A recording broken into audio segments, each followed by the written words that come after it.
Good evening and welcome to Momentous Live, episode 67. I'm Tristan Jutra. I'm William Silver. And I'm Gray Williams. Here we go. 3/4 of the gang are here. Asia Custodi is off, perhaps in another country, in an undisclosed location. We can't tell because we don't want to dox her. We look forward to having her back in a couple of weeks. You can find out more about Momentous at momentous.tv, twitter.com/momentoustv, facebook.com/momentoustv, instagram.com/momentous.tv, and on YouTube, search my name and find the Momentous playlist. William, Ray, pleasure to see you as always. Always, yeah. Follow up, shall we? Yeah, sure. Last week, we talked about DALL-E 2 for doing some generative art, some AI-powered generative art. And I, in my lack of competence, forgot to mention another story that had broken that week, which was related, which was Google. Actually, maybe it had broken a little bit previous to that, and that's why I'd missed it. Google had talked about its own text-to-image generator that people have also been playing with online, in addition to DALL-E 2 and DALL-E Mini. Google has their system, which is called Imagen, and they decided to share a bunch of comparisons between the sorts of images that can be produced in their system versus DALL-E 2. For example, a horse riding an astronaut. On the right, we've got some images from DALL-E 2, and on the left from Imagen. They're not too far off. There's some different interpretations there. But when we get into things like a panda making latte art, well, DALL-E 2 basically put a panda's face in the latte art. Well, Google's Imagen actually 3 out of 4 times had a panda making latte art, and all nice little cartoony pandas. And so there's all sorts of comparisons being made whereby Imagen seems to nail it a little better, whereas DALL-E 2 seems to get colors mixed up, colors and subjects or objects mixed up, where, for example, asking for a yellow book in a red vase, DALL-E 2, 4 out of 4 times in this example gave a red book and a yellow vase, whereas Imagen got it correct almost every time. They 2 of the times they got the book color wrong, but it's interesting. They just trying to associate the color with the correct object. And then things like a black apple and a green backpack. Google's Imagen nailed it 4 out of 4 times, and DALL-E 2 reversed the colors each and every time. So this just shows you some of the progress still being made with DALL-E 2. There'll probably be a DALL-E 3 eventually, and Google is doing their own thing. None of these projects are standing still, but they all seem to have their own strengths and weaknesses. New York skyline with Hello World, written with fireworks in the sky. The DALL-E seems to have more like just traditional fonty kind of text, whereas in some cases, the Google version has slightly more scripty text that you might see in in the sky, courtesy of fireworks. One of the things that is tricky for DALL-E 2 is getting words correct. So we have a storefront with text to image written on it. I mean, yo, dog, I heard you like text to image, so I put text in your image, et cetera, et cetera. Exactly. DALL-E 2 just cannot get it right. DALL-E 2 has a lot of problem with words and faces, where in this, at least this example, Imagen nailed it most times. So in the link in the show notes, you can look at some a variety of examples showing where Imagen is just a little bit further ahead, and it's remarkable the sorts that both projects sorts of images both projects can generate. The style of art. Last week we talked about courtroom drawings. We've got examples here with sculptures. I saw one recently, a sculpture of Benjamin Franklin talking on a cell phone, and it nailed it. The Google Imagen just absolutely nailed it. So just thought we'd do a little follow-up on that story, since there's lots of interesting and sometimes scary stuff coming out of these various AI projects, and the text-to-image art is hopefully less scary, and hopefully not putting actual artists out of work. And Gray, as you mentioned last week, you thought this would be a good idea for like design prototypes and pitch decks, working with clients and whatnot. Whereas you don't have to hire a designer to mock things up; you can just have a computer barf some stuff out, and so people get the basic idea, and then you can have your designers do the actual design when it comes down to create a proper product or design. I think you mentioned Looper graphics, and I have to admit I'm vaguely interested in that because I like doing graphics. That's what I do for a living, but also the main point of what I do is the music. So it always seems like the graphics tend to hold me up, and I tend to be too fussy about things. So if I could just type in Panda Bear DJing on Mount Olympus, then that would solve all my problems. And just call it the Olympus Looper or something. I don't know. And then we can just have the AI do the music for you too. Gray, what do you think? That's coming next year. As someone who's not particularly artistically inclined with visual art, it's a neat thing because I can see things in my mind, and having the idea of the concept, I think is sort of that's the powerful thing here. A lot of traditional artists are able to take that concept and then bring that to life through talent and skill. And for those of us who are talentless and skillless in that particular area, this is a really nice piece of technology. The idea that we're going to replace art with things created by machines, it doesn't really feel like a major concern here. In a lot of cases, when we take a look at things like electronic music, really all it's done is just allowed people to embrace their creativity in new and wonderful ways. So, I'm excited to see what I can do with it. I'm looking forward to playing with both of these a little bit more. I mean, I use an arpeggiator or like sequencing with music. It doesn't mean that's the only thing that I'm using to make a beat. Like there's other art and stuff that goes into it. And my decision making, not just flipping a switch and say vary between these 6 notes over the next 4 bars. Just let that arpeggiator rip. I'll listen to that all night long, Will. Speaking of somewhat feline noises coming from one's body, or not, there's a little bit of other follow-up we have. A few months ago, we talked about Stray, the cyberpunk cat simulator. Well, it is now coming out in July. We've got a new date, and there's a new trailer that dropped, and so especially appropriate for Momentous because it's got video games, it's got amazing production design, it's got robots, and it's got cats. And it's like, that cat better not be in danger or we're going to revolt. Yes. Will, being a cat aficionado, I think you're the current leader in Momentous for a number of cats per household at the moment. What's your take on cat? Is this something that you might be interested in when it comes? I think it's coming to PS4 and PS5, perhaps other platforms too. Yeah, I mean, I think we're all cat aficionados. I may just be currently the one with the most number of cats. But I love the aesthetic of this game. Obviously, I love cats. It's also kind of, from what they've shown, a bit of a puzzler and a bit of a platformer. So I'm all over that. I love that kind of game. And, I just like something that's a little bit different, not just Gears of War with some ripped white guy with brown hair shooting get that Gatling gun. Come on. Yeah. Gatling gun? What you did there. A Gatling gun, nice. I mean, I'd like a Gears of War or something like that once in a while, but it's nice to see something different and people taking a different take on thing and seeing different narratives and coming up with a story where you're trying to discover what's actually going on. So I'm super interested in this game. So we'll see how it actually is. I'm worried that I'm building it up too much, but I love the idea, the concept, and the graphics that they've shown. So hopefully it pays off. Well, it's coming out July 19th for PS4, PS5, and PC. Gray, is this one that's going to be on your shopping list? Yeah, this definitely looks like a PlayStation 5 title for me. Big screen, sit back with the controller. One of my first video games was Alley Cat, which was on the Mac 2, I think. So, yeah, I'm looking forward to this.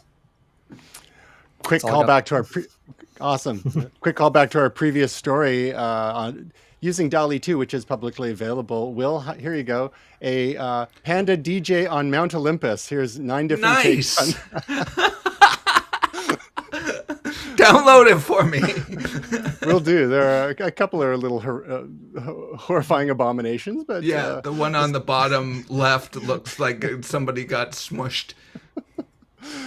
so we'll save that for later, and you can use one of those in your next drops. All right, another quick follow up on the crypto apocalypse that we've been enjoying the last few weeks. Great buying opportunity if you don't mind trying to catch a falling knife or find that dip exactly where it is. Another shoe dropped this past week with Three Arrows Capital, another DeFi platform, and BlockFi, one of their creditors, basically, which is a cryptocurrency lending platform in itself, announced that they had to liquidate them because Three Arrows Capital was over leveraged. And basically, we've had crashes before in the stock market and the crypto crash, but and in the crypto markets. But whenever people are heavily leveraged and you have people buying on margin, whether it's 2x, 5x, 10x on some of these platforms, you can buy up to 100x leverage. When prices dip for whatever reason, even if it's temporary, and people get triggered, they get liquidated, their positions get liquidated by the lending platform, which causes a sell-off, which increases supply, which causes the price to drop further, and it just becomes this whole self-fulfilling prophecy, this domino effect, avalanche, whatever you want to call it. And this is, I think, what we're experiencing now with these it seems like one story per week coming out in the last few weeks, just driving things lower and lower. And over the weekend, we had Bitcoin drop below that significant $20,000 US mark. ETH got it below $1,000. I think went down to $897 US. And they've both since rebounded a fair bit above 20K and above $1,000. But those who are paying attention are scooping up, but you never know. There's additional resistance points for BTC or Bitcoin at 17,000, another resistance point at 14,000. So if you break below 20K again, and if you break below 17, it might go down to 14. That could get a little scary for some folks. You've got large organizations like MicroStrategy who've been putting a lot of their treasury into Bitcoin, and they claim to be safe as long as it stays above 3,500. So hopefully things won't get that bad. Although, again, great buying opportunity, but then it would take a long time for people to be made whole again if they bought near the top 69K or anywhere in between.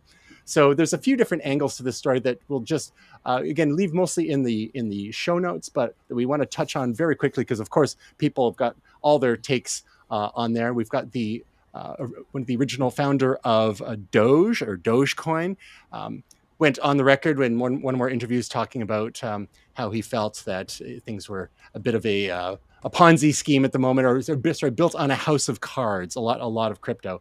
And he didn't claim that it would never come back, but just with DeFi and so many other exotic instruments that have come to the fore in the crypto world over the last couple of years, that a shakeout like this was basically inevitable. And then we have on the other side, Ethereum founder Vitalik Buterin is basically saying, we've had crypto crashes before. It'll probably come back. Nothing to be concerned about. I mean, he's doing okay because I'm sure he's managed to cash out a certain amount at various highs here and there of his ETH holdings. And he's busy trying to get Ethereum over to proof of stake. And that's the big challenge for Ethereum network in the next several months when it ever finally happens. And if it can survive that, I think the future looks bright for ETH. And then another just little angle to the story, where when you have crypto prices dropping, it becomes less profitable for miners, whether it's industrial scale miners that have warehouses full of mining equipment, dedicated mining gear such as ASICs, which can only be used for mining, but also for like hobbyist or enthusiast miners who are gobbling up graphics cards and to do mining at home for ETH and other compatible chains or tokens that you can mine on such hardware.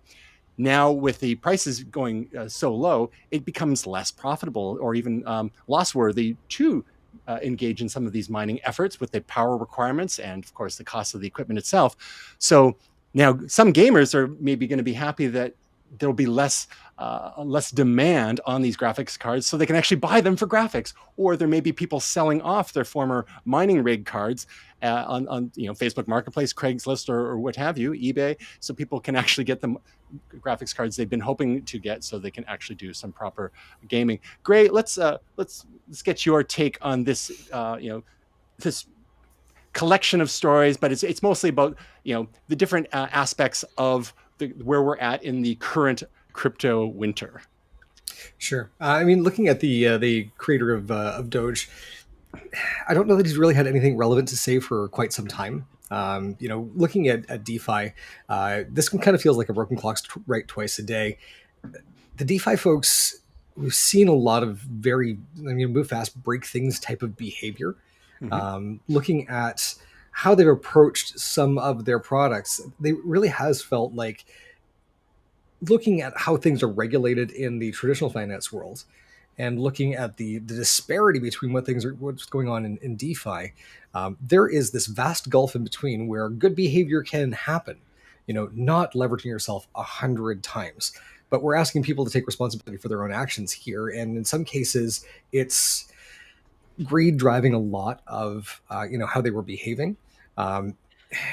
It's not really a surprise to see some of these things kind of collapse in on themselves. Some of the more conservative approaches to DeFi, I think, are still running quite well. If you take a look at some of the things that Crypto.com is doing, if you're looking at what ShakePay is doing, things are just humming along there. They really haven't sort of missed a beat when it comes to this. But some of these financial products, basically, when they don't have a good business model, when they don't really have practical applications for the things that they're doing, people have sort of abandoned some of these services and some of these products, and really it's left a lot of the folks who created them high and dry, which again, not surprising because they weren't bringing a whole lot to the table. When we take a look at sort of the highs and lows of Ethereum and how things are going, we already saw that. Sorry, 1 second here. Siri decided to take over there for just a moment. We already were starting to see video card prices come down based on the news that we would be moving away from proof of work later this year. One of the more profitable coins is a fork of Bitcoin, which is Raven Coin, and a lot of folks have started to flip over to that. But you now can find things below MSRP, which, considering the MSRP on some of these cards is anywhere between $600 to $1,200, and they were going for anywhere between $1,500 to $2,300. Not a huge surprise to see that as profitability drops out, people are basically trying to recoup their investment on these video cards by selling them out on the market and seeing a glut of cards come into the market. One, we're seeing gamers very happy. Folks are getting better frame rates and seeing better quality in their video games, and they're happy doing the things that these cards are supposed to do. And we're also seeing that I think some folks who were in the mining space probably will not be getting back in, even if prices do start to go up, just because I think they just don't have the capital anymore at this point. If someone's thinking of picking up a secondhand graphics card that may have been used for crypto mining in the past, what should they look out for to make sure it'll still perform properly? I'd probably want to see the card actually running inside the machine. The first thing that's going to go on these things is the fans. If there's any possibility of getting a log of the data of when it was running to see the temperatures it was running at, if you do buy a used card and you've got either janky fans or it seems to be running quite hot, you can actually pull that cooler off. You can get some replacement thermal pads for it. You can even get replacement fans for it. And if you're feeling particularly bold, you can even upgrade to a water cooling solution. I know a couple of people who have done that with used devices, and they're having a great time with it. When I got my 3080, I was noticing the temperatures were running quite high in games and in mining. And I was fortunate I was able to basically mine the value of this card in Ethereum to kind of make my money back last year. And that's kind of when I stopped. I'm like, I'm good. I've sort of leveled out. I've evened out here, so I'm fine. But I actually took the card apart, replaced the thermal pads in it, ended up getting the temperatures to drop about 20 degrees. So it's a really great way to go about extending the life of a card as well. And generally speaking, although some people say, well, a card that had been used in the past for for crypto mining may lose up to 10% of its capacity per year. I read that somewhere. And then others saying, well, no, actually it'll work or it won't. Perhaps some of that loss of capacity is due to things like the thermal efficiency, as you mentioned, the proper cooling, and even things like we've talked about with PlayStation 3s, for example, making sure that any vents in there are properly free of obstruction, clear the dust out and any other debris that may get in there, pet hair, and so on. I'm sure people aren't running these devices in clean room environments like microprocessor fab facilities. So some basic maintenance, like you mentioned, the easy stuff like the dusting, but then even the more advanced stuff like reapplying thermal pads, thermal paste, and whatnot for where possible and appropriate without mucking anything up too badly. You should get plenty of life out of said cards, even though they probably had a pretty hard existence. But doing some due diligence, like you said, is good there too. This is the equivalent of retirement for a lot of these video cards, so treat them nice. Will, how low has crypto got to go for you to take the plunge?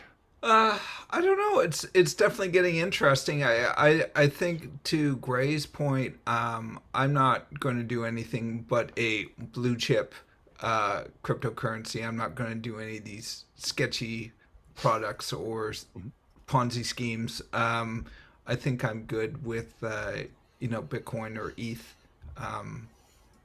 But again, that just like stocks, when you buy a blue chip, that you're going to pay for a blue chip, right? So some of these smaller ones are kind of like penny stocks in that way. It's like you take a bit of a gamble, but the rewards are far greater if you do that. But I mean, at the same time, as they say, buy the dip. I mean, if it's going low, this is sort of some of these things. It's like the lowest they've been in a couple of years, so it's probably not a bad time to get in now, if you're going to get in. And this is not financial advice, just to quote Gray, not financial advice, just things that I feel.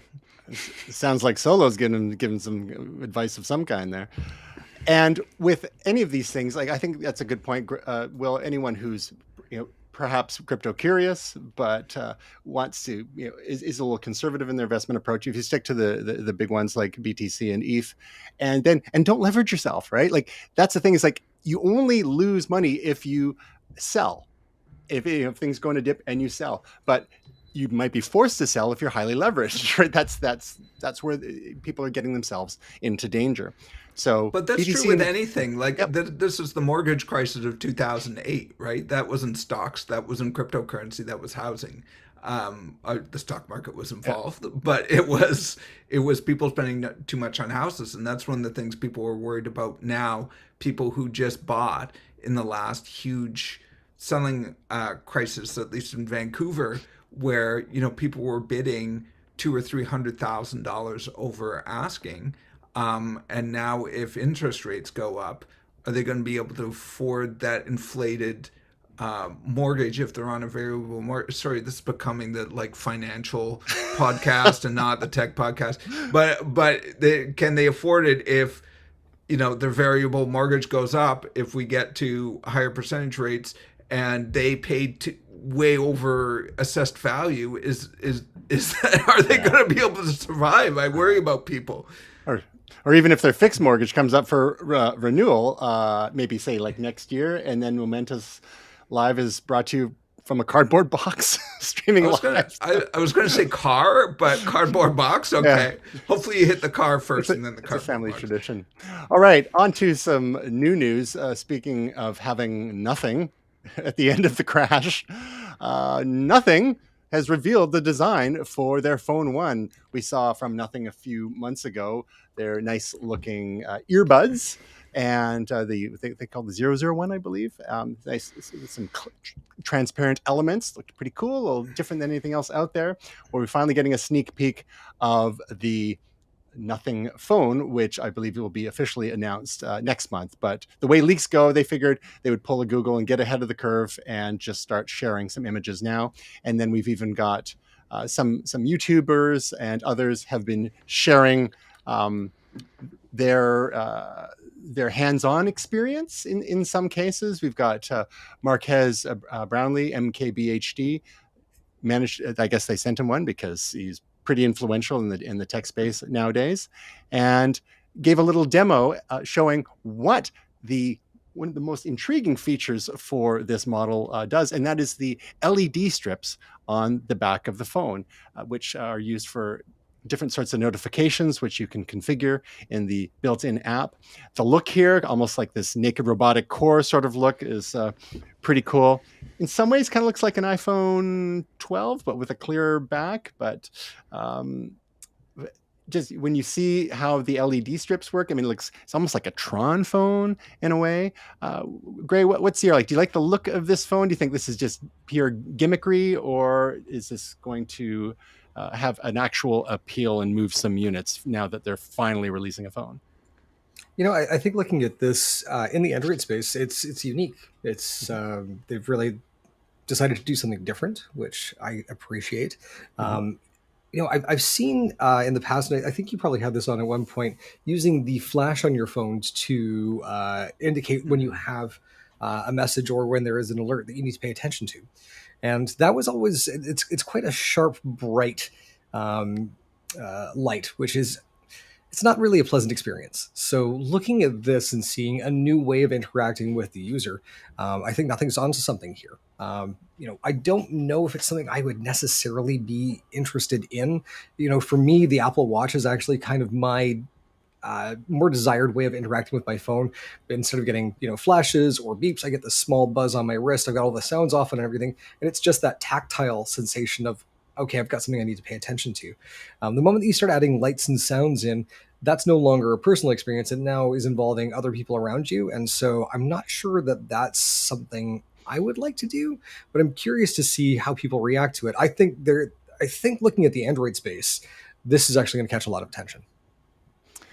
Will, would you? Oh, we can see in the clip that's playing now some of the LEDs in action, and some of the various features will come to light here. But Will, do you wish, being an iPhone user and an Apple user with a lot of your devices, that there was a bit more variety, a bit more options in the on the iPhone side of things? Because basically, with the iPhones, we have, in any given generation, we used to have a mini, but it looks like we're not going to have an iPhone 14 mini. We've got the standard, we've got the Pro, small, large. This fall looks like we're going to have regular and max versions of the non-Pro version. That's the rumor. And then for the olds, you've got the iPhone SE, if you still want the button. And we'll see how long that lasts when the SE3 comes out in a year or two. Will they finally go full screen and get rid of the home button, which so many people are really attached to, that classic style? Mm-hmm. But aside from those little variations, like size and capability, and the one variation of form factor, that's basically it if you're on the Apple iOS space. Do you crave some variety of form factor and style, such as we see here and is quite prevalent in the Android space? Are you happy to just remain in the warm, comforting walled garden embrace of Apple and their design choices, which they're making for all of us? I'm not going away from Apple anytime soon for the functionality and for mm-hmm. the ecosystem that I'm already in. I'm very happy with Apple as a company and as a maker of products. I do love the look of this, at least the back of it. I do wish there was a few more options. I know Apple has its whole aesthetic. It's very sort of clean and classic. And subtle. I think in the video they say, it's not going to be too edgy because it's a mass market product. They don't take a lot of risks in that way, at least aesthetically. They don't make something that's super neon yellow or something like that. I mean, they have done stuff like that in the past, but currently they're not doing that on sort of the big expensive phones. Yeah, they'll have like a handful of color options for you. Yeah, a handful, and they're usually pretty muted. Mm-hmm. And they have to come up with names for gray all the time, like space gray and all this kind of stuff. Momentous gray. Yeah, Momentous gray. He's right there. I love this though because it's techie, it's sort of futuristic. I love things like this.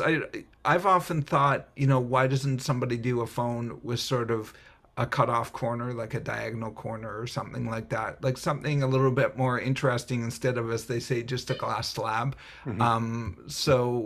I think there's a reason why they're curved around the side. There's a design ergonomic reason, but hey, why not just do a diagonal corner on the side just for aesthetic purposes? That can be cool too. Or chop So off all the corners and they can use it in Battlestar Galactica. there you go. All right.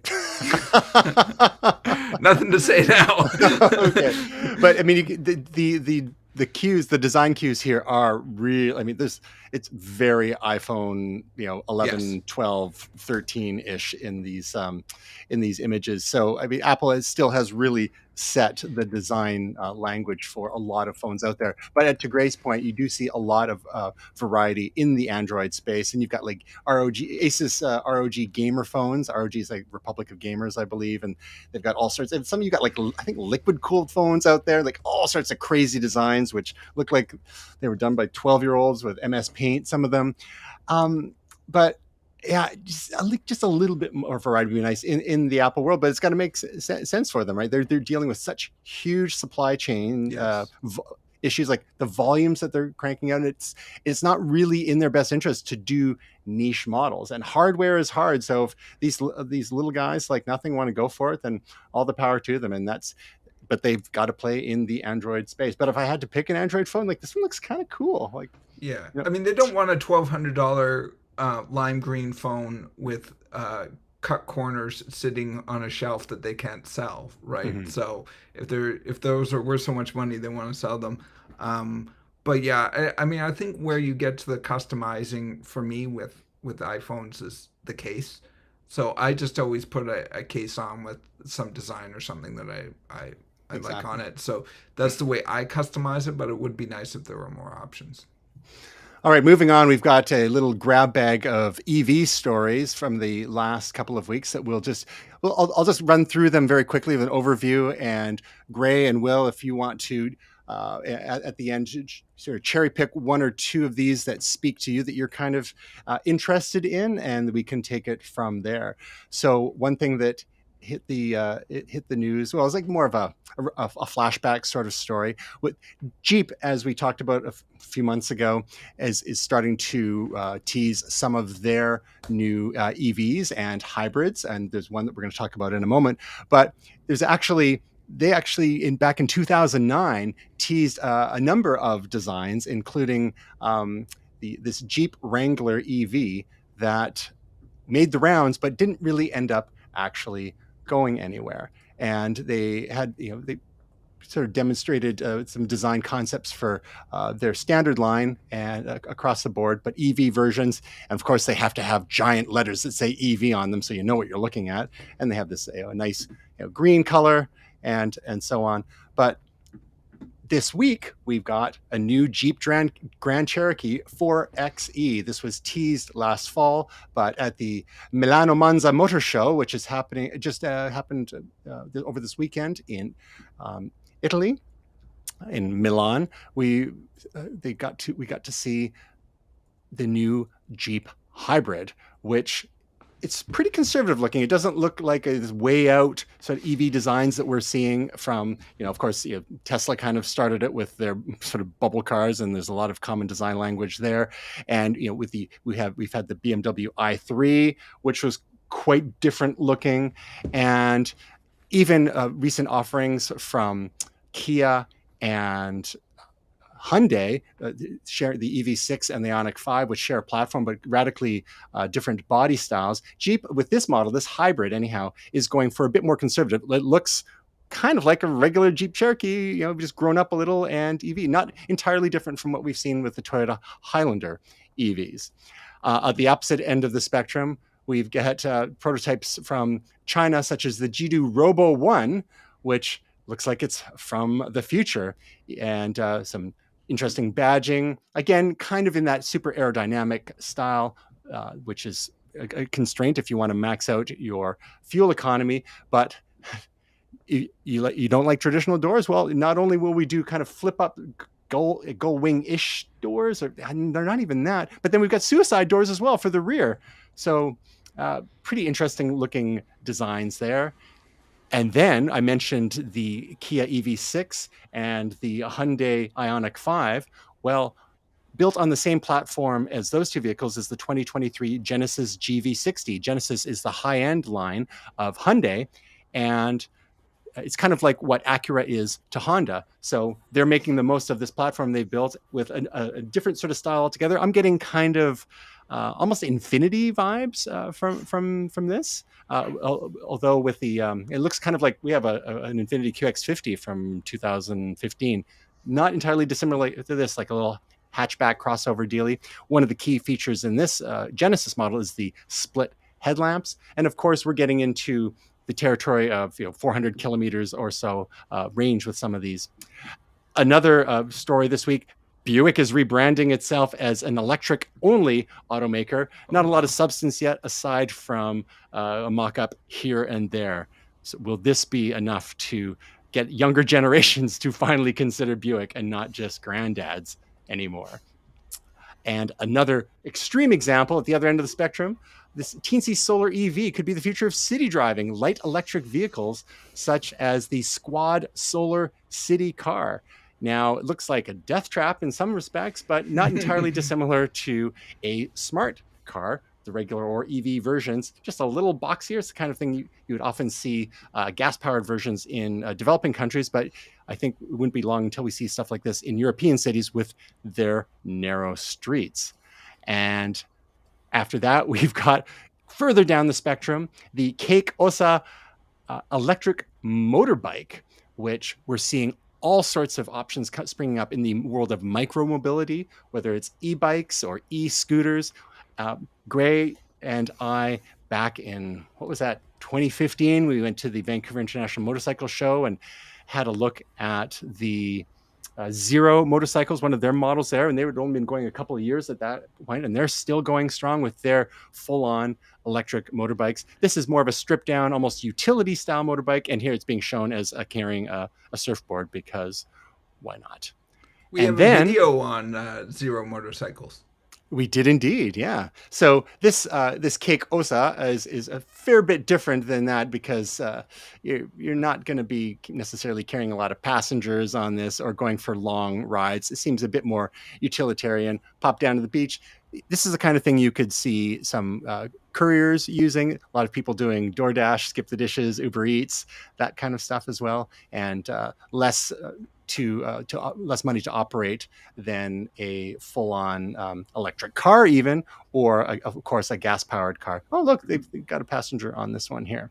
So we'll save the last two stories since they're a little bit more involved for now. But just out of these initial ones, whether it's what Jeep's doing nowadays, what we're seeing out of some radical designs out of China, some pretty conservative but designs from Genesis in Korea, to Buick maybe someday having some cool cars again, to weird little city cars or electric motorbikes. Gray, what jumps out at you from what we've seen here in this little overview? I mean, it's nice to see Jeep go electric with an EV Wrangler. I know a lot of folks who they do the Jeep thing, and I think probably the thing that bothers them the most is the fact that it does consume gasoline and produces hydrocarbons. And there's actually been a lot of talk in circles that I move in of people moving away from brands that won't actually offer an EV option. So I think for a lot of Jeep owners, that's going to be a particularly good one. I know my dad's got a Jeep, and he's been excited to move to something electric over the last couple of years. It's interesting to see, like, even what we're considering sort of radical designs, even with sort of that smaller vehicle, they're not feeling that radical to me. And I'm also seeing some things here, like when we looked at the Genesis, it's talking about facial recognition for the door locks. And I'm kind of looking at it and thinking, okay, great. What I really want out of you is range. I want ease of use. I want a great driving experience. And a lot of this sort of other technology feels a little tacked on, I don't really know that I need to have my car recognize my face. And they're saying, well, we can use things like Turo and whatnot for vehicle sharing. And again, that's great, but did we really need to add a camera to my car's door in order for me to get the most out of it? I actually, just this past weekend, I took a 1994 Ford Econoline van, converted camper van, up into the mountains where there was no signal. It was an absolutely glorious experience. And I was thinking to myself, I would absolutely get one of these if it didn't do what it did when I got back, which was cost me $100 for half a tank of gasoline. And kind of looking at this and thinking, the practicality of a lot of these vehicles, we're looking at it a little bit with the Jeep, and we're looking at it a little bit with the Genesis. I really I would like to see something that is filling in a lot of these gaps here. We've seen some things from Volkswagen and a few others with camper van style things, and that's really where my attention is going. That's kind of why I'm sticking with looking at Rivian and a few others right now, because that is where I want to be with an EV. So yeah, the Jeep Wrangler model, it was the 4XE was is a, I think, before coming out before the Cherokee, because the Cherokee is actually a hybrid, but definitely in terms of utility and for the traditional Jeep driver, the Wrangler seems to be the one to look at, whereas the Cherokee is more for those hauling kids around to soccer games and stuff like that. Will, from our little overview there, what jumps out at you most that you might be intrigued to perhaps take a little spin on? I sound like a bit of a broken record, but I actually like the Jeep Wrangler. I think I've often said in the past that I I want an electric car to look a little bit like a car. I like, and maybe a little bit what Gray's saying is like, it's nice with the bells and whistles or rethinking everything from the beginning. But also, I just want a car that works and looks like a car. I mean, I don't need something that looks like an atomic space bug, like the BMW i3 or whatever. That I'm not going to drive that. And that some people will. That's fine. It's for you. Great. I like this because it looks like a real Jeep. It does. I prefer this over something like a Grand Cherokee, which I think is a little bit too big for me. And I like the old classic look. It makes me think of an old Willie Jeep, which obviously I'm personally attached to because of the name. I love sort of the lineage and the idea of the Jeep Wrangler. So that would be the one for me. The Chinese offerings look really slick, really cool, kind of luxurious, but also a little bit crazy. So that would be the other one that might catch my attention. I think, was it Buick? What I would say to Buick is, cool story, bro. Why don't you make one not in Photoshop and we'll start talking? Yeah, fair enough. But I think with some brands, they're like, hey, we're working on it. Please don't forget about us. But they're the last to reveal their actual electrification plans. They teased some stuff last year, but the Wildcat, look at that. Like, it's a very different. This is not your father's Buick. Right, that's their whole commercial right now. Like, they're just so desperate to get younger people into a Buick. Yeah, and I imagine back in the day, like in the mid '50s or something, like Buick was a thing, but then they weren't really able to secure new audiences, like younger generations, unfortunately. Yeah. But whereas others, such as like, say, maybe I think Corvette may have done a better job, even though it's it's equally almost as old. We got people like Tasia who like love them some Corvettes, right? So and Cadillacs. I don't know what they're doing in the EV space, but they've had a couple rejuvenations throughout the years. So one of the other stories that we're linking to for people's reference more than anything is that we've talked a fair bit about different pickups, EV pickups available, such as the Ford F-150 Lightning, Tesla with Cybertruck when it comes out eventually, the Rivian, which Gray's showed quite a lot of interest in. Then we've got others from GMC and Chevy. Well, there are some tools arriving on some websites to help you compare the features of these various offerings, because with all these announcements coming fast and furious, it can get a little much. And the pickup truck market is gigantic, but people who drive pickup trucks, unless they're for show, if people are actually doing work with them or even doing things like camping and whatnot, towing. They need to know some things like what is the towing capacity, how much horsepower do they actually have. Range is super important. Power, you have got these giant batteries that can be used to power your tools and so forth. So we'll include a link to a great article that CNET ran a few weeks ago, helping compare some of the offerings that are on the market or coming from the market. And even when things are currently on the market, good luck getting one for a year or two, because the wait lists are really piling up. And then one last little story, also from CNET, that is also worth thinking about. With the gas prices getting so crazy in the last several months, starting before the invasion of Ukraine by Russia, but escalating even more so since then. And here in Canada, we've got prices at I've seen them as high as $2.35 per liter, which translates to between $7 and $8 US per gallon. And in the US, the average price of gas is broke $5 US per gallon for the first time. That's the average. In California, it's higher. Other places, it's lower. So people are going like, oh, the gas bills are literally double what they may have been, just a couple of years ago, and so it's getting a little much for some folks. So of course, the natural thing you have to ask yourself, well, should we get an EV to save money on gas? Because every time you're filling up, just as you did the other day, Gray, that's painful, right? But how much does an EV cost, and when are you going to break even? So what this article does is breaks down the different considerations, because one of the things about your existing car is that it may be already paid for, and if it's not, in either case, you would have to sell it, take the depreciation on it, and then go and buy something new, which a lot of times are going over MSRP because of such demand for EVs right now, or even an EV in the used market, unless you get really lucky, is going to be much more expensive than it was even a few months ago. I mentioned back in January, we got really lucky and picked up a secondhand 2016 Kia Soul EV, just a short range commuter car, great for city, great for most of our driving since we work from home. But those finds are few and far between.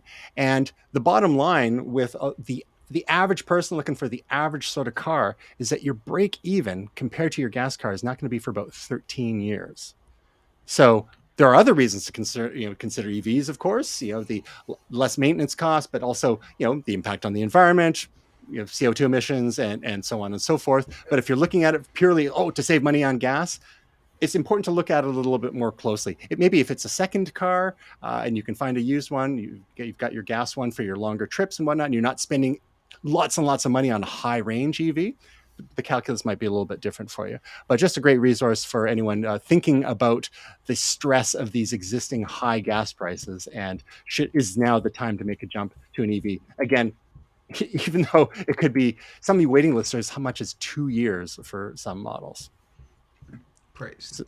I know, Gray, that you've been looking at the Rivian and maybe considering other ones that are camping compatible, especially. Where are you at right now in your whole thought process? I've got 2 years left on the warranty on the Mini, and about a year left in the payments on them. So I think it's probably going to be out of my life in about a year. I think I do want something that's going to plug into the wall in about a year's time, and whether that is the final answer, or whether that is something that gets me to the place where I rent the EV that I take camping, we'll see. We're not driving that much. I mean, I've had the car for 4 years, and it's got 48,000 kilometers on it. So it's not that we drive a whole lot, but when we do drive, we drive. We're out to Merritt, or we're out to Red Rocks, or wherever.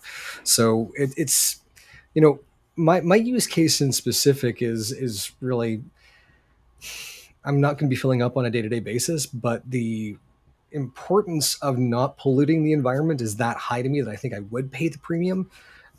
So yeah, it's a very strange place to be in right now, where I'm not paying a ton for gas because I'm not really buying a lot of gas. But when I do pay for gas, I'm paying more than I want to, and I'm doing more damage to the planet than I want to. So, right now, if Volkswagen were to come out with a Westphalia bus that was an EV that could get me to Merritt and back, they'd have my money, no question. We'll see if that ID buzz ever actually materializes. We've talked about it a few times here on Momentous Live, but then I can get one and finally live in it. All right, Will, are you ready? Yes. Sounds like, according to the director, Joker 2 may actually be a musical, with Lady Gaga starring as Harley Quinn. Now, are you one of the fans that is saying absolutely not? Or are you one of those folks who go, maybe this is the only way they could possibly do a sequel without it being a pale imitation or even a parody of the first one? Look, I mean, I think people always overreact to trailers, and I mean, we haven't. We're not We don't even have a seeing trailer yet. anything. This is like we don't this is even just have like a script trailer that the director has said, I've finished the script and this is what Yeah. we're thinking. And people are like, what? And the other thing is that, also keep in mind there's shows that have done musical episodes or backwards episodes or things like that. They quote in this article Brave and Bold, which is a Batman animated show that did a musical episode, which was quite good. There's been weird episodes of Community where they were all animated G.I. Joe characters. I mean, so, you know, give artists a chance, let them try something. I know this is a movie, it's a bit different than a show because a show is sort of long form. You have lots of episodes to recover from one crazy episode. But I think, let people try something. Let see it first and then make up your opinion. It's like we don't know what it's going to be like. It's not going to be Cats. There's going to be songs that are going to be about Oh, Judi Dench. murder or something. I don't know. Just take a breather. I think people just overreact too much. Gray, what do you think? I know that you are, musical adjacent in your, in your past anyhow. Are you open to a Joker musical, or does this just seem a bit too again gimmicky? We're talking about gimmicky phones. Is this a gimmicky movie, or is this a serious endeavor that we should pay attention to? I think it's the right choice. Mm-hmm. Looking at Joker, came out in 2019, and it seems to evoke a lot of the attitudes and feelings that we saw from a lot of the folks on January 6th and with the attack on the Capitol. The idea of we live in a society was actually carried forwards as a rallying cry for a lot of the folks in that group. And so for a straight up sequel that continues on the story of Arthur Fleck from that point, I think it's not where we are right now, and I think it's probably not the message that DC wants to send. Looking at this, the idea of the disenfranchised, uh-huh. yeah, the idea of the disenfranchised, having a voice is an important thing, and the way that they handled it in the first one, I think, was a very intriguing look at what can happen when someone has that voice taken away from them, or basically has life has put them on mute, and took back that power quite violently in the film. And we saw a lot of people, I think, carry that ethos in their mind into that day in a very negative way. So I think looking at this now, it's almost, if I'm seeing where they're going with this, I think it's probably going to be a character study on what comes next, and it would be interesting to see. The idea that Harley Quinn is going to be in this, I don't know that it really sits well in that universe, because it didn't really feel like that's where this was going. So I'm curious to know how that all fits together. Because it really seemed like Joker was sort of an intersection of the DC universe and where we were as a society. And I think this is probably taking it in a different space. So taking that sort of ethos of the first film and showing perhaps the audience that took the wrong message from it, that it was the wrong message, I think might be a good way to do it. And doing it in song is one hell of a way to make that point. Can I also add, and I totally agree with Gray, that so people didn't think that you could do a story about Treasury Secretary Hamilton and do it as a musical and people enjoy it. The other thing is, my brother and I often joke about the pitch meeting for Hogan's Heroes. It's a group of World War II POWs in a Nazi POW camp, and it's a comedy.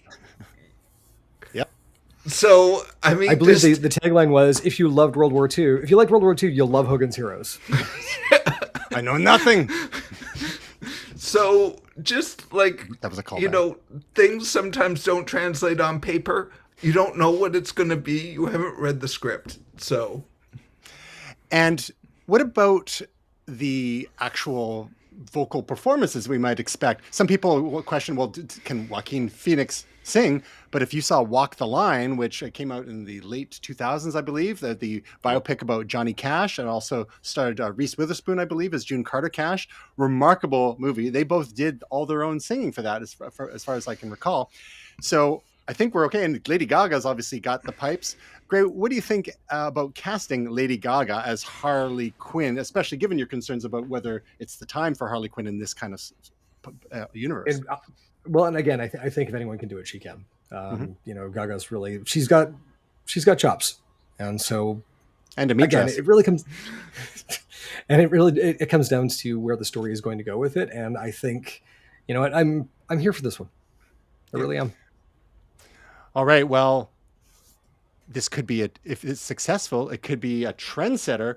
What other comic book character should get their own musical movie, or even like it could be a one-off, like a story that you think might be appropriate? What could use the musical treatment and not be totally ridiculous? I mean, it could be humorous, of course. Yes. But do you have any thoughts? What you'd like to see there being? Yeah, I think my mind immediately went obviously to a character like Deadpool or Gwenpool. Oh yes. And I think that could work obviously in a comic regard. I would say Howard the Duck as well, but I want to see a serious Howard the Duck movie first. So those are sort of where my mind goes right away. So yeah, I think those would be two that pop out for me. Well, and before I jump in, I'll let Gray share his thoughts there, because you just reminded me of something. Go ahead, Gray. Really, only one answer for this for me, which is the Ryan Reynolds Green Lantern. It's the sequel that we wanted, the sequel that we need, and it needs to be done in song. How about the behind the scenes of the Ryan Reynolds, like a comedy about the Green Lantern movie, which was Ryan Reynolds' CG'd suit. You guys are twisting a little like the producers, but with Ryan Reynolds. Right. Yes. And Green Lantern. Yep. There it is. There's the pitch. Springtime for Green Lantern. I just want a real Hal Jordan Green Lantern movie someday. He was my guy. Unfortunately, you were going to get Hal Jordan and Joanne McLeod with the body break Green Lantern. Yes. So I could see in some of the existing characters and movies that we've seen from Marvel in the MCU, the ones that that could probably pull it off most easily is the Guardians of the Galaxy current Thor Taika Waititi directed world. They've got enough flourish, I think, to be able to perhaps pull that off. Other than that, I'm thinking another DC classic, Captain Carrot and the Amazing Zoo Crew. Oh, there you go. Captain Carrot. Because it's already so ridiculous, it couldn't get any worse. Since you brought it up, I was actually reading an article a couple weeks ago where there's a group of Thor fans that are actually mad about the characterization of Thor in the movies because he's too comical. He's becoming a buffoon, as they say, and he's not that way in the books. But I think it's become its own thing. TJ, Tristan, we've talked about this a bunch, where the movies have become their own thing to a certain extent. And honestly, you want some of the DNA of the characters, but I think that Chris Hemsworth has kind of made it his own, and maybe he has a bit of a comic vibe to him. I did feel that way about Doctor Strange, that he was too jokey in the first Doctor Strange movie, but I thought it was a more accurate depiction in the Infinity Wars movies, the two movies, Endgame. So yeah, I mean, I think people, again, just let people do their creative interpretations as long as it's at the core of the character. And just to put a bow on this, the superhero inspired musicals, it would be a shame for us to not include what we saw in Hawkeye. Oh yes, Rogers the Musical. Do you know I sing that song sometimes? I can do this all day. I can do it. Yeah. I want to see the whole musical. Oh man, that was, I mean, it was brilliant but terrible at the same Yeah. time. Yep. So And Rogers the $400 a musical, seat. I Yeah. bet you in 5 or 10 years it'll actually be on Broadway. We That'd had be what, awesome. Spider-Man Turn Off the Dark? Did anyone see Yeah. that? Yeah, so there's a really great YouTube video. I'll see if I can find it for you about just the nature of that particular piece. And it was an absolute disaster. So we should probably. Yeah. Didn't someone die in dress rehearsals or something? Yeah, there was yeah, some I sort think. of tragedy. Yeah. Yeah. Yeah. Because they had Yeah. like effects and stuff and someone died. Oh, yeah. Well, I mean, the entire theater had to be like almost rebuilt to accommodate the flying around the theater. And yeah, things didn't go well. So just one other quick entertainment thing. It's something I've been hanging on to for a while. The story's actually from April. It kept getting bumped, and we lost Will for a month as well. But there's a documentary that Alex Winter of Bill and Ted's Excellent Yes. Adventure fame, also The Lost Boys, but he's been a director in his own right for decades now, and he's got a new documentary called The YouTube Effect, which examines radicalization and misinformation. And Will, I know that you are a fan of QAnon and other Not a fan of QAnon. that have emerged online, and you've Yeah. watched one or more documentaries on said phenomena. From what you see from this trailer and write-up on this, is this a documentary you think that you might be interested in checking out? Oh, definitely. I mean, I'm a lover of documentaries, especially ones about musicians, but cultural events that maybe I don't know all that much about. That's why I was interested in that Into the Storm. I'm very much interested in this. I've actually seen one movie from Alex Winter before that he did on child stars. It was quite good. Having been a child star himself, I guess they say your first book is always about yourself. I guess his first documentary was basically about himself. But it was a very fascinating documentary on child stars and the pitfalls and the cultural sort of connotation of them and what it's like being a child star. So I recommend that documentary too if you haven't seen it, but I'm interested in seeing this one. Now, Gray, as an enthusiast of January 6th and all that has flown from that, do you think a documentary like this is going to make a dent in, in people's media consumption habits or social media habits, especially? Are people going to see these kind of documentaries and go, oh, wow, maybe I should think a little harder about the sort of information I'm consuming online? Or is this just another example of preaching to the choir? I know a few people have actually watched. There was I think it was How Fox News Stole My Dad or something like that. I own it on iTunes, and I've seen a few people who have watched that, and it has turned around how they see some of the more manipulated media, and so looking at this, hopefully this will actually get people to take a look at some of the alternative news sources, I suppose, that they're indulging in, and perhaps even some of the rabbit holes that they go down.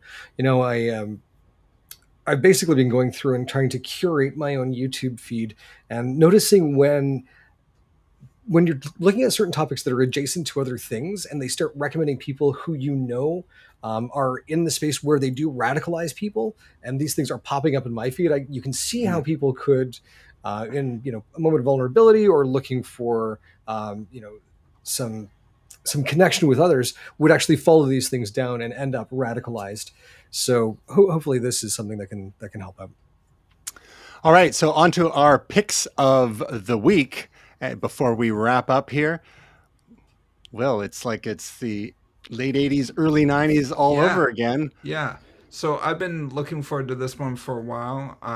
It's Teenage Mutant Ninja Turtles Shredder's Revenge. Yeah, What's it's the deal with this basically game? we're going back to those classic arcade cabinets, the 4 players, where it's basically a side-scrolling, I guess semi 3D or 2.5D beat 'em up. And there's some classic ones, the original Turtles arcade and Turtles, was it Caught in Time or something, or Turtles in Time, something like Turtles in that. Time. Turtles in Time. So this really sort of takes that whole 90s pixelated kind of vibe, and it's just really fun to see them going back and doing this again, and just something that's fun, mindless sort of beat 'em up. You don't need to, you know, build a nuclear bomb by collecting bottle caps from the devastated wasteland of New Vegas. So it's a little bit more on the light side and just pick up and play kind of thing. And so this is available for the Nintendo Switch, correct? It's also available for just about every system that you can download it on. I believe it Xbox, PlayStation, PC. I don't think it's on the Apple Store, but it's just about everywhere else. And so what will you be downloading it to?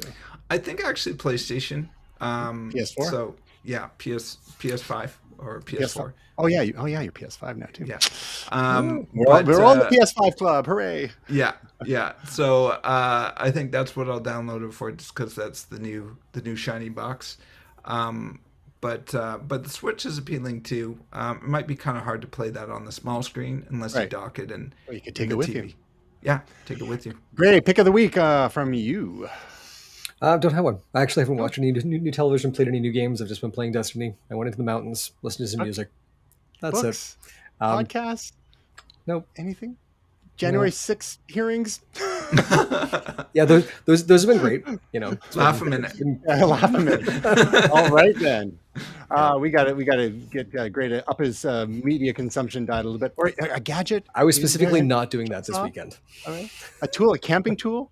Well, when you start either upping the hardware game or the software media game, you know where to find us. I've got something next week that I got to show. Yeah. Looking forward to it. I've got a show that I started watching season 3 a few weeks ago and have been eager to tell y'all about it. And that is Atlanta, which is created and executive produced by and starring Donald Glover, who some of you may recognize from Community, the comedy series from a number of years ago, and or is it Alter Ego Childish Gambino, Lando Calrissian? Yeah, or yes, Lando Calrissian in the Star Wars Solo, a Star Wars story. But Atlanta basically follows the trials and tribulations of 4 friends, basically. One of them is a hip hop artist named Paperboy, and Donald Glover plays Ern, his manager, and then they've got another buddy, Marcus, who is part of the gang too, and then Donald Glover's on again, off again girlfriend, the mother of his child. She rounds out the quartet, and over the course of the seasons, we've seen life in Atlanta and life elsewhere. This current season finds them in Europe on tour with Paperboy. Real fish out of water sort of stuff going on here. It's fascinating because when we started watching it, it was like a look into the lives very unlike our own. And what became clear as we were watching this is that, this isn't just straight up a show about a handful of African Americans and what they're up to. I mean, there are themes quite relevant to that, including race and so obviously, but it actually falls into this genre that people have been spilling some ink on recently called Afro-surrealism. And that makes a whole lot of sense when you think back to some of the episodes that have happened, these one-offs whereby you're like, what even is happening here? This is one almost like gothic horror style episode they had with a character named Teddy Perkins, who basically looked like a late stage Michael Jackson, who was this recluse living in this giant mansion. And it was just this very strange one-off episode. And Teddy Perkins was played by Donald Glover in whiteface. And it was strange and amazing. And there's been other one-off episodes since then too, which people wonder, well, what's going on? Like, where's the gang? But they have their own point to them, and they often will do callbacks in later episodes to them. It is quite a trip. It's available to watch on FX in Canada and also on Disney Plus. So if you're intrigued at all, I would recommend go back to season 1 and watch 3 episodes. I always say with any new show, give it 3 episodes and see what you think after that, because this is a show that just seems to get better and more interesting as time goes on, as you see the craft of this team of auteurs. There's one director that Donald Glover uses quite a lot, named, I believe, Hiro Murai, which is who's directed a number of the quite interesting episodes there. So that is my pick of the week, Atlanta Season 3. And last up, we have projects. Tasia, believe it or not, in her time off, did not produce another YouTube video this week. But Will, you picked up the slack, and you've got something new to share with us. What's it called? Yeah, so I'm liking to dub these Molotov and Friends. So this one is called Everyday Samurai, and got some of my good friends on this one. Some close collaborators with Zakel and Artwork from Montreal. Great producers, also Bean One, Big T, Boston Crab, Little Bach, and Cube. Just I think actually just a bit of a smaller collab. I've done some really big collab. It's like my first collaboration was like 39 loops or something, and I had to master all of them. So I'm trying something a little smaller this time. I'm probably going to do a big one at the end of the summer or early fall. But I just wanted a sort of nice little palette cleanser from all those big collabs. And I like to do that once in a while in between my solo loopers, just because I like to connect with people, and I also like to, work off other people and give other people opportunities. I always try to seek out new producers or people that maybe haven't produced in a while, and see if they want to join me on a project. So I really enjoy this one. People seem to like it. So it's a little bit eclectic in styles. Cube is kind of a drum and bass guy from Germany. Rocksteady is also German. They've got very interesting contrasting styles. Zakel is kind of, I don't know what you'd even call it, dubstep or drum and bass. It's very sort of hard and electronic. He's also got some hip hop elements in there, so really enjoy his beats. And so where can people find the latest from Molotov and Friends? Well, it is currently on Table Beats, and Tableist.net, I think, just published it the other day. So it may actually be a web looper as well at this point. It was out for 4 or 5 days on Table Beats. So you can download Table Beats and search for me, Molotov. Beautiful. And I look forward to future looper artwork generated by artificial intelligence. Yes. Pandas on Mount Olympus. All right. Well, that's a wrap, fellas. We still have a couple weeks to go until Tasia joins us again. But it's always great to chat with friends. Well, Yes. Gray, I hope you and everyone out there that your week is truly momentous.